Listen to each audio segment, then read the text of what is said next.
Okay, I just want to give a quick overview of this sample application I wrote. The purpose of the application is to demonstrate the capabilities of the Midi CC JavaScript data library I created for use with the Novation circuit.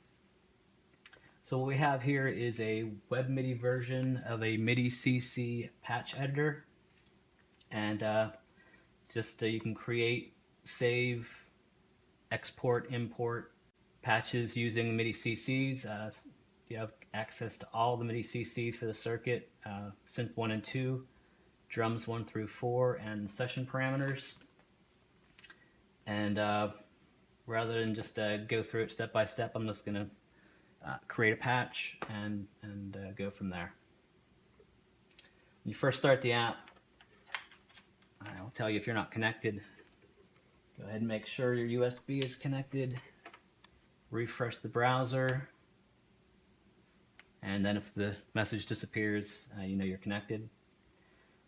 We have a default patch here on start. If I listen to my circuit, that's my starting sound. And if I make changes, I'll hear in real time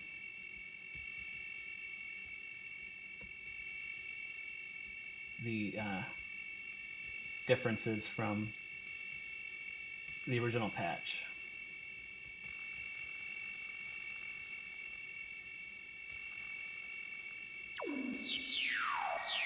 Okay.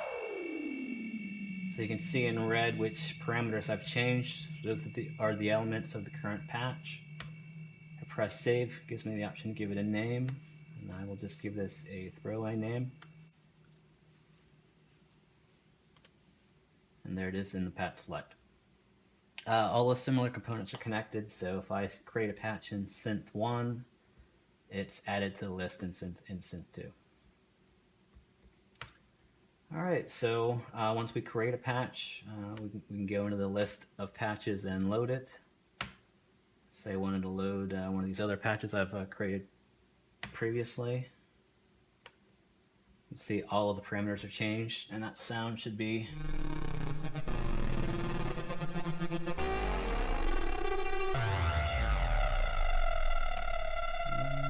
another patch.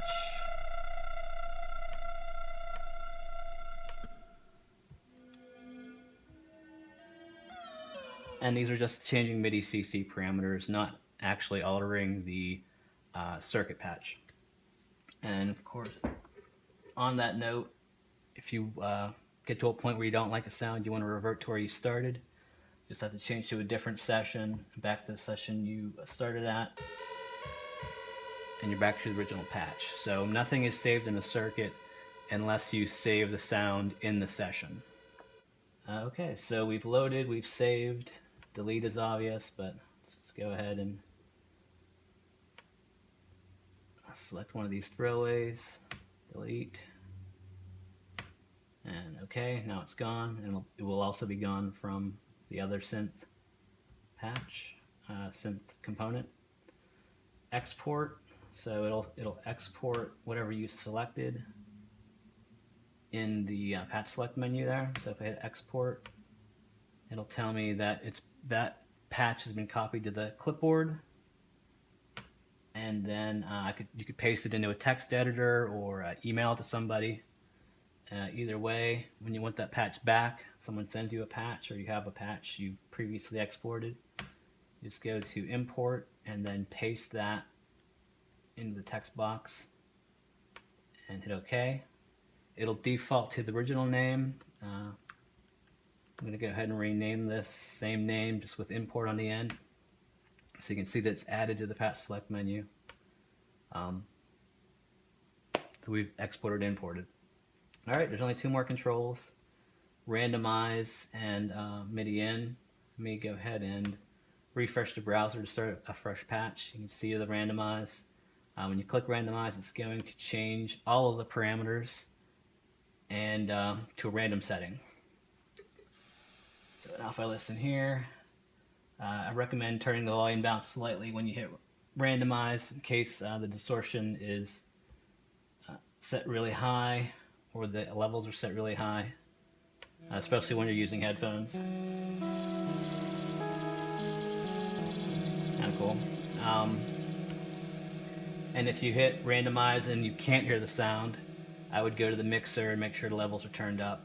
Go to the filter, make sure the frequency's not too low, etc. Just any of your volume controls. So we have another one with low volume. Crank that up. All right, kind of like that one. Let's go ahead and save that. Let's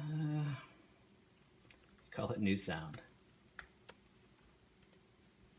Last setting, let's go ahead and refresh, start over. Change the session back to the original sound.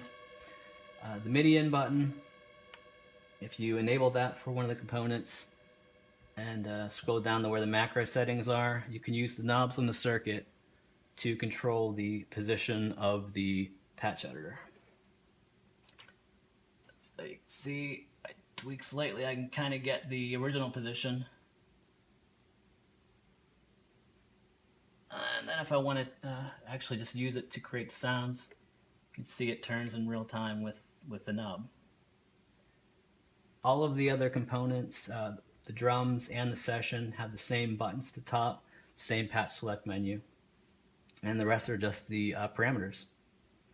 And that's the basic overview of the sample code for the Midi CC JavaScript data library.